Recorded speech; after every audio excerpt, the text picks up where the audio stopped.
नमस्कार. अडीचच्या बातमीपत्रात मी पर्णिका हेदवकर आपलं स्वागत करते. सुरुवातीला एक नजर ठळक बातम्यांवर.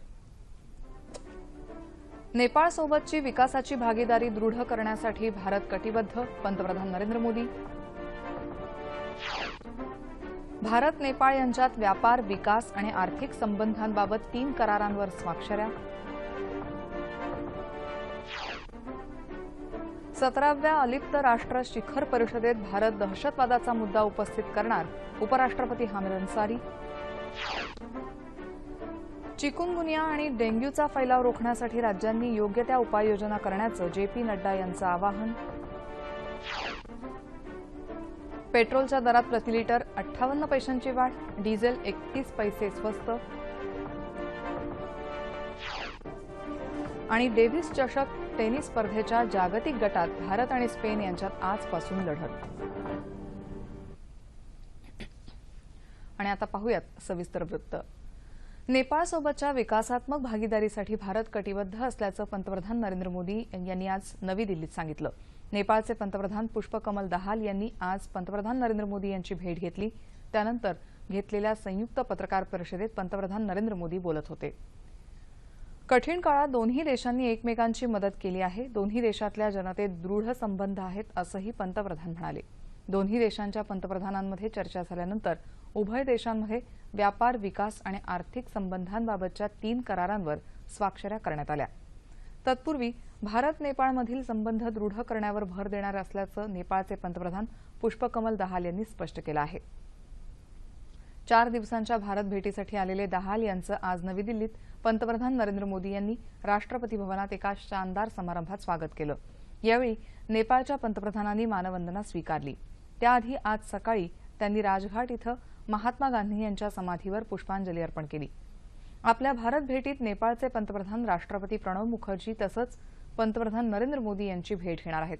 या भेटीदरम्यान द्विपक्षीय महत्त्वपूर्ण मुद्द्यांवर चर्चा होईल. भारत आणि नेपाळ दरम्यान विश्वासाचं दृढ नातं असल्याचं दहाल यांनी दूरदर्शनशी बोलताना सांगितलं. नेपाळमधली स्थिती पूर्वपदावर आली असून नेपाळमध्ये गुंतवणूक करण्याचं आवाहन त्यांनी केलं आहे. अलिप्त राष्ट्र चळवळ हे एक महत्त्वपूर्ण व्यासपीठ असून या परिषदेत भारत दहशतवादाचा मुद्दा प्रामुख्यानं उपस्थित करेल असं उपराष्ट्रपती हामिद अन्सारी यांनी सांगितलं. 17व्या अलिप्त राष्ट्र शिखर परिषदेत सहभागी होण्यासाठी ते व्हेनेझुएला इथं दाखल झाले आहेत. या परिषदेत दहशतवाद, संयुक्त राष्ट्रसंघातील सुधारणा, हवामान बदल तसंच अण्वस्त्र निःशस्त्रीकरण यासारख्या महत्त्वाच्या मुद्द्यांवर चर्चा अपेक्षित आहे.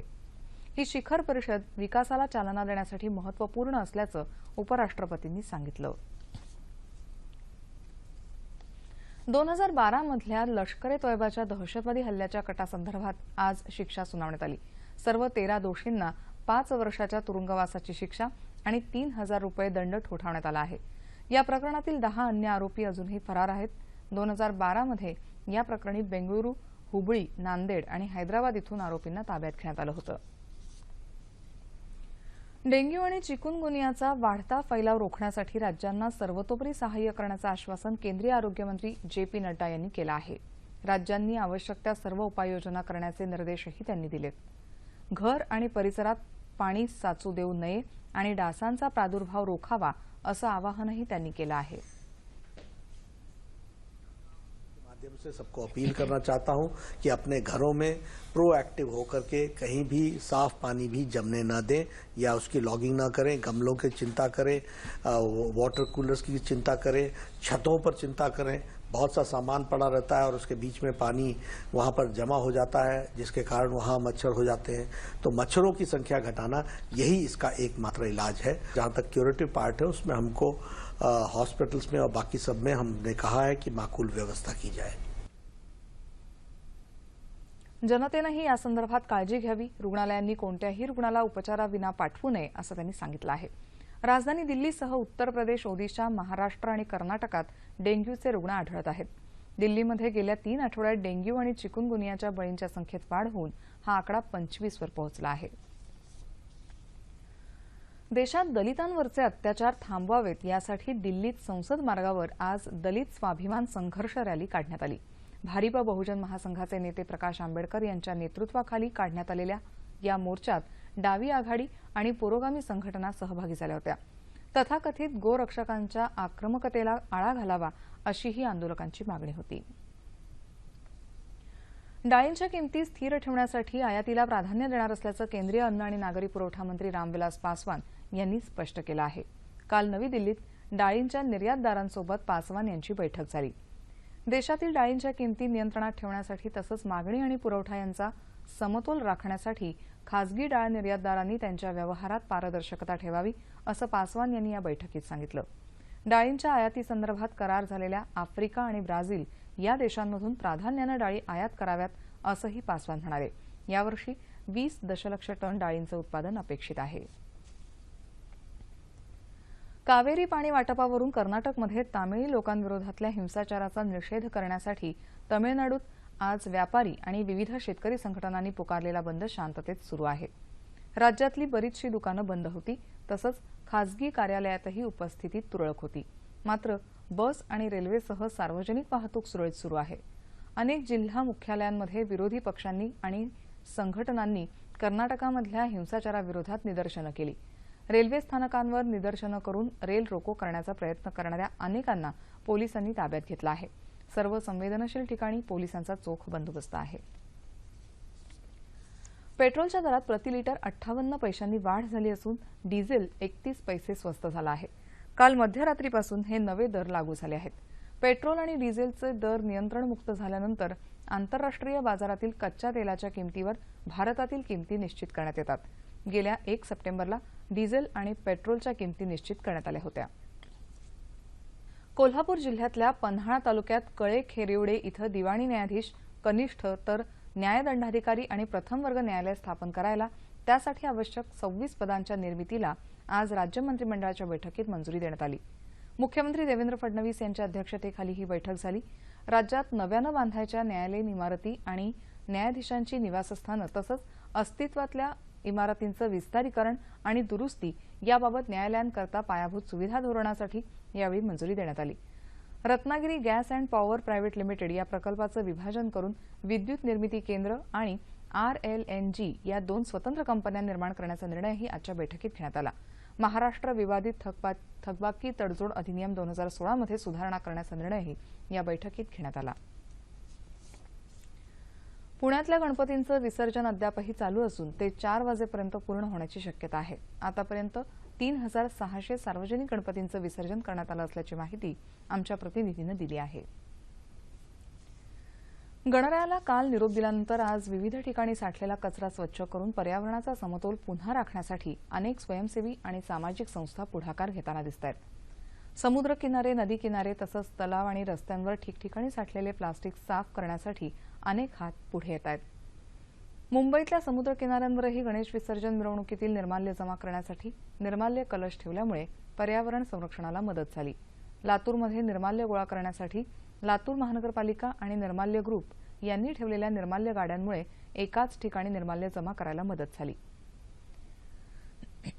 नागपूरमध्ये गणपती विसर्जनानंतर जमा होणाऱ्या निर्माल्य आणि इतर तत्सम पदार्थांची विल्हेवाट लावण्यासाठी नागपूरमधल्या फुटाळा तलाव इथं स्वच्छता मोहीम राबवण्यात येणार आहे. विविध संघटनांतर्फे उद्या राबवण्यात येणाऱ्या उपक्रमात 10 शाळांचे सुमारे 600 विद्यार्थी सहभागी होणार आहेत. रत्नागिरीत विसर्जनानंतरचा कचरा उचलण्यासाठी जिल्हा प्रशासन सामाजिक संस्थांच्या माध्यमातून मोहीम राबवली जाते. रत्नागिरी, चिपळूण, खेड तसंच राजापूर नगरपालिकांतर्फे विसर्जन घाटांवर प्रबोधन करून कचरा उचलण्यासाठी विशेष प्रयत्न केले गेले. रत्नागिरीत मलय महाविद्यालयाचे विद्यार्थी आणि अंधश्रद्धा निर्मूलन समितीच्या कार्यकर्त्यांनी सफाई मोहीम राबवली. रत्नागिरी जिल्ह्यातील समुद्र किनारे स्वच्छ करण्यासाठी उद्यापासून जिल्ह्याचे पालकमंत्री रवींद्र वायकर यांच्या उपस्थितीत मोहिमेचा प्रारंभ होणार आहे. रायगड जिल्ह्यात सिस्केप संस्थेनं पुढाकार घेऊन विसर्जनाचं निर्माल्य जमा केलं असून नगरपालिका या निर्माल्यातून गांडूळ खत तयार करण्याचा अभिनव उपक्रम राबवणार आहे. खेड तालुक्यातील भांबूरवाडी गावातील 93 वर्षीय गंगूबाई भांबुरे या सरपंच पदाच्या निवडणुकीसाठी रिंगणात उतरल्या आणि त्यांनी राजकीय वारसा असणाऱ्या प्रस्थापित महिला उमेदवारांवर आश्चर्यकारक विजय मिळवत सरपंचपद पटकावलं. त्याचा हा वृत्तांत.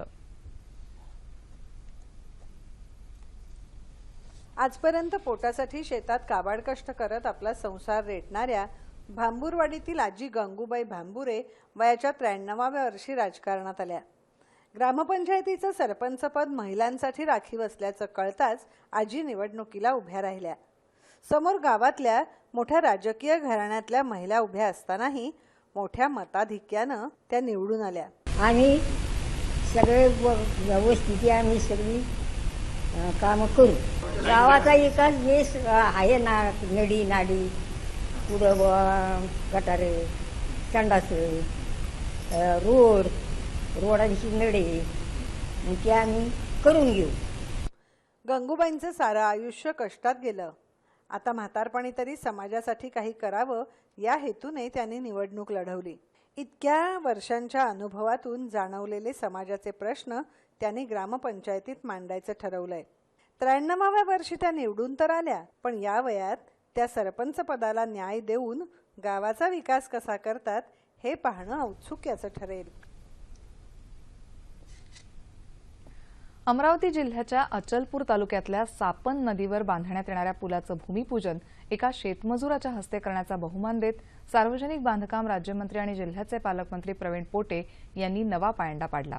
असदपूर निंभारी मार्गावर सापन नदीवर 6,35,00,000 रुपये खर्च करून हा पूल बांधण्यात येणार आहे. निंभारी, असदपूर आणि काकडा या नदी गावांच्या विकासासाठी या नियोजित पुलाची मोठी मदत होईल असं पोटे यावेळी म्हणाले. या पुलाचं बांधकाम गुणवत्तापूर्ण आणि प्रशासनाच्या देखरेखीखाली होईल अशी ग्वाही पोटे यांनी दिली. मोसमाच्या सुरुवातीला समाधानकारक पाऊस झाल्यामुळे हिंगोली जिल्ह्यातील शेतकऱ्यांनी मोठ्या प्रमाणात हळदीची लागवड केली. मात्र आता या पिकावर करपा रोगासह इतर रोगांचा प्रादुर्भाव झाल्यामुळे हे पीक धोक्यात आलं आहे. त्यामुळे इथला शेतकरी चिंतातूर झालाय. दुष्काळानंतर यावर्षी मोसमाच्या सुरुवातीला आलेल्या पावसानं हिंगोली जिल्ह्यातल्या शेतकऱ्यांनी मोठ्या प्रमाणात हळदीची लागवड केली होती. मोसमाच्या सुरुवातीला झालेल्या दमदार पावसानं पिकांची वाढही योग्य पद्धतीनं होत होती. मात्र अचानक हळद पिकावरती करपा रोगासह इतर रोगांचा प्रादुर्भाव झाल्यानं हे पीक धोक्यात आलंय. पिकाची पानं आता पिवळी पडतायत आणि पीक करपत चाललंय. या हळदीचं जे मेन पीक आहे त्याच्यावर आता हे पिवळे पानं पडणं, हे होणं, हे चालू झालंय. हे कशामुळे व्हायले याचा काही आम्हाला अंदाज लागणं झाला. या तालुक्यातील पेरणीच्या लागवडीच्या वेळेस सिंगल सुपर फॉस्फेटचं प्रमाण जास्त झालेलं आहे. तसेच दुसऱ्या खत देण्याच्या वेळेस पण सिंगल सुपर फॉस्फेटचं प्रमाण जास्त झाल्यामुळे इथं फॉस्फरस इंड्युस्ड क्लोरासिस ह्या रोगाचे प्रमाण वाढले आहे. हे रोगाचे प्रमाण कमी करण्यासाठी शेतकऱ्यांनी जास्त घाबरून न जाता त्यांनी झिंक सल्फेट, फेरस सल्फेट आणि मॅग्नेशियम सल्फेट याची फवारणी करून किंवा फर्टिगेशनद्वारे, ठिबकद्वारे यांची जर त्यांनी हळदीला दिलं तर हे रोगाचं प्रमाण कमी होण्यास मदत होईल. यावर्षी समाधानकारक पाऊस झाल्यानं शेतकऱ्यांनी हळद पिकाचं क्षेत्रही वाढवलं होतं. मात्र हातातोंडाशी आलेल्या या पिकावर पडलेल्या रोगामुळे शेतकरी चिंतातूर झालाय. त्यामुळे कृषी विभागानं याकडे लक्ष देऊन शेतकऱ्यांना मार्गदर्शन करावं अशी मागणी इथले शेतकरी करत आहेत. वाशिम जिल्ह्यातल्या शिरपूर इथल्या अनंत देशमुख यांनी त्यांच्या शेतात 10 गुंठ्यांमध्ये सरी पद्धतीनं शेवरीच्या झाडाजवळ पानवेलीची लागवड करून पानमळा फुलवला आहे. पानमळा फुलवण्यासाठी सेंद्रिय खताचा वापर केल्यामुळे पानं हिरवी आणि बहारदार झाली आहेत. यामुळे वाशिम, मेहकर, अकोला, भुसावळ बाजारपेठेत या पानांना मोठ्या प्रमाणात मागणी आहे. 100 पानांना 50 रुपये एका टोपलीला 1,000 रुपये भाव मिळतोय. आतापर्यंत या पानमळ्यातून देशमुख यांनी 2 लाख रुपयांचा नफा कमावला आहे. या पानमळ्यातून फक्त देशमुख यांनाच फायदा झाला नाही, तर त्यामुळे इथल्या कामगारांनाही रोजगार उपलब्ध झाला आहे. शेतकऱ्यांनी योग्य वेळी योग्य पिकाची निवड केली तर त्यांच्यावर आत्महत्येची वेळ येणार नाही, हे देशमुख यांनी दाखवून दिलं असून जिल्ह्यातल्या शेतकऱ्यांसाठी देशमुख यांचा पानमळा प्रेरणादायी ठरत आहे.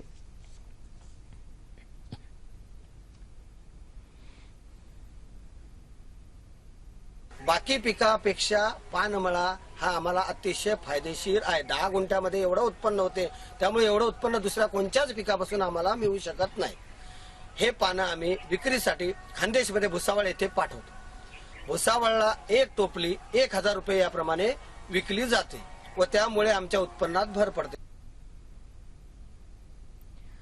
मुंबई हैदराबाद मार्गावर आज सकाळी एका खासगी बसला लागलेल्या आगीत एका चिमुकल्याचा होरपळून मृत्यू झाला आहे, तर 6 जण जखमी झालेत.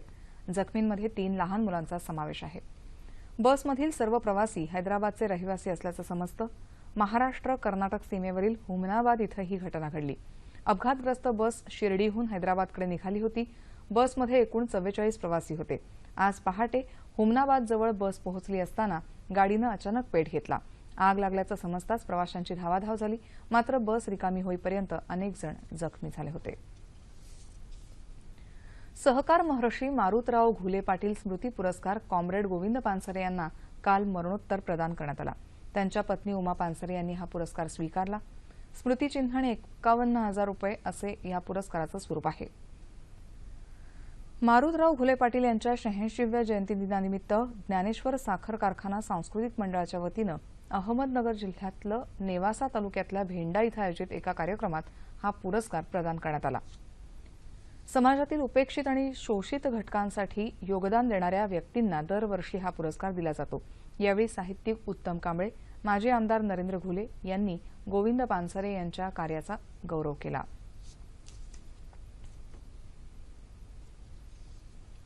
कर्नाटक संगीतातील महान गायिका MS सुब्बुलक्ष्मी यांची आज जयंती.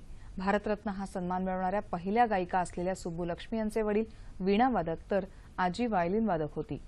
संस्कृत आणि तेलुगू भाषेवर प्रभुत्व असणाऱ्या सुब्बुलक्ष्मी यांचा हिंदुस्थानी शास्त्रीय संगीताचाही मोठा अभ्यास होता. 1929 मध्ये वयाच्या 13व्या वर्षी त्यांनी प्रतिष्ठेच्या मानल्या जाणाऱ्या मद्रास म्युझिक अकादमीमध्ये पहिला जाहीर कार्यक्रम केला. MS सुब्बुलक्ष्मी यांनी स्वर दिलेलं व्यंकटेश स्तोत्र आजही घराघरात ऐकलं जातं. पद्मभूषण, पद्मविभूषण, संगीत नाटक अकादमी अवॉर्ड तसंच प्रतिष्ठेच्या मॅग्सेसे पुरस्कारानं सुब्बुलक्ष्मींना सन्मानित करण्यात आलंय. त्यांचं 11 डिसेंबर 2004 रोजी निधन झालं.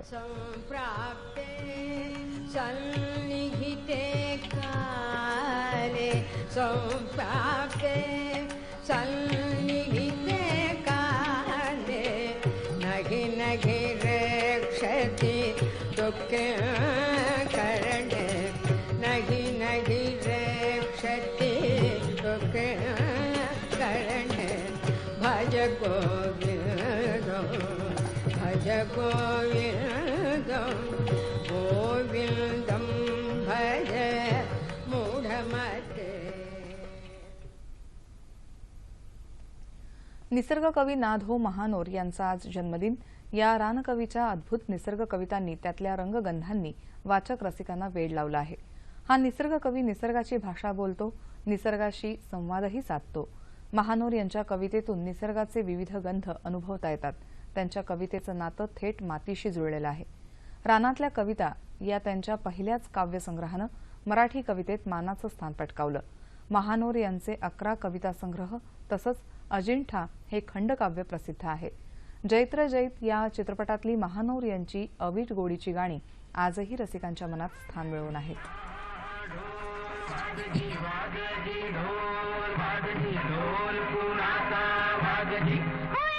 मी तात टाकली, मी रात टाकली, मी तात टाकली, मी मोडक्या दसराची बैलाज टाकली, मी रात टाकली, मी तात टाकली, मी रात टाकली. डेव्हिस चषक टेनिस स्पर्धेच्या जागतिक गटात आजपासून भारत आणि स्पेन यांच्यातली लढत सुरू होतीये. एकेरीच्या पहिल्या लढतीत भारताचा रामकुमार रामनाथन याचा मुकाबला 14 वेळा ग्रँड स्लॅम विजेता राफेल नदाल याच्याशी होणार आहे. एकेरीच्या दुसऱ्या लढतीत साकेत मायनेनी आणि जागतिक क्रमवारीत 13व्या स्थानावर असणारा डेव्हिड फेरर यांची गाठ पडणार आहे. उद्या होणाऱ्या दुहेरीच्या सामन्यात अनुभवी लिएंडर पेस आणि साकेत मायनेनी या जोडीची लढत फ्रेंच खुल्या टेनिस स्पर्धेतील विजेते फेलिसियानो लोपेज आणि मार्क लोपेज या जोडीशी होणार आहे. याआधी भारतानं आशिया ओशियाना गटात कोरियाला 4-1 असं नमवलं होतं, तर स्पेननं रोमानियावर युरोपा आफ्रिका गटात 4-1 अशी मात केली होती. भारत आणि स्पेन याआधी डेव्हिस चषक स्पर्धेत 3 वेळा आमनेसामने आले असून स्पेननं 3 पैकी 2 लढती जिंकल्या होत्या.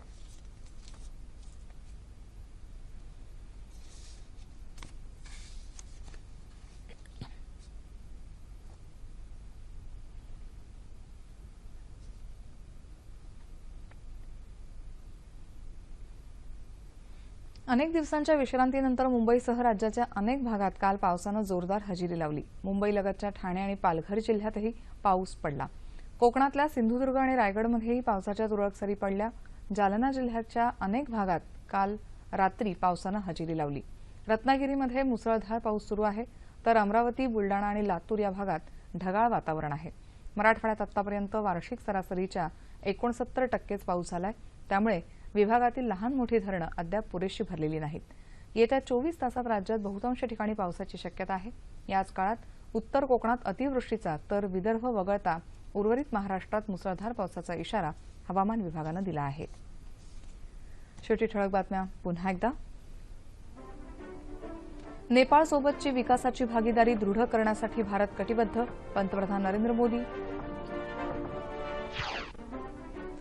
भारत नेपाळ यांच्यात व्यापार, विकास आणि आर्थिक संबंधांबाबत 3 करारांवर स्वाक्षऱ्या. 17व्या अलिप्त राष्ट्र शिखर परिषदेत भारत दहशतवादाचा मुद्दा उपस्थित करणार, उपराष्ट्रपती हामिद अन्सारी. चिकुनगुनिया आणि डेंग्यूचा फैलाव रोखण्यासाठी राज्यांनी योग्य त्या उपाययोजना करण्याचं JP नड्डा यांचं आवाहन. पेट्रोलच्या दरात प्रति लिटर 58 पैशांची वाढ, डिझेल 31 पैसे स्वस्त. आणि डेव्हिस चषक टेनिस स्पर्धेच्या जागतिक गटात भारत आणि स्पेन यांच्यात आजपासून लढत. याबरोबरच हे बातमीपत्र संपलं. पुन्हा भेटूया संध्याकाळी 5 वाजता सह्याद्री वाहिनी.